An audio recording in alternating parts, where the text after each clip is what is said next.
When I was in high school, I got into the freshman choir. It was the first place that taught me the power of music.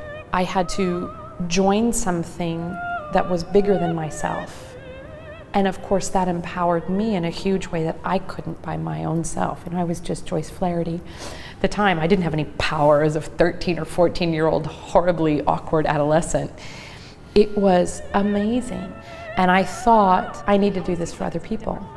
And I went into college really to be the high school music teacher because it was such a profound impact on my life. And I actually went through a real sort of period of crisis where I was starting to go into opera in college. I got a little more scholarship money to be in the opera chorus.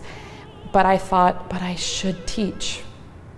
That's, I grew up Catholic. The idea of vocation was always around us. What's your vocation? That's what's the most important thing. Find your vocation.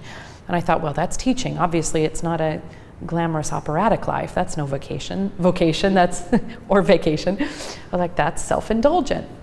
And it was my father that, as I was talking with him about this, he just said, Joyce, there's more than one way to teach people.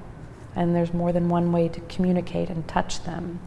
And that, to this day, is some of the best wisdom I've ever heard, because it gave me license to follow what is really my passion and my dream, but it's also the motor that has always kept me going, that I want it to be something much bigger than myself and much bigger than my career, whatever that is.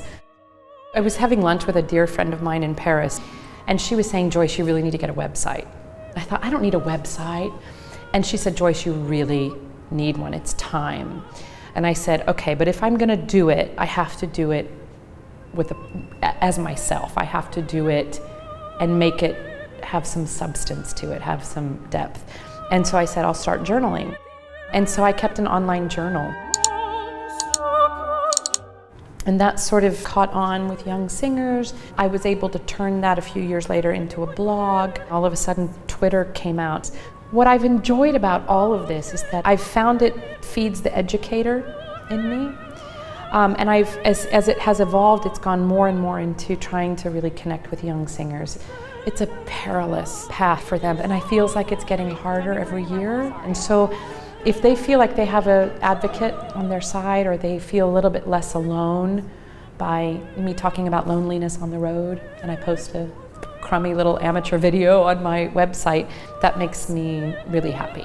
Seek out people that are like-minded and positive and supportive, and you'll get through it.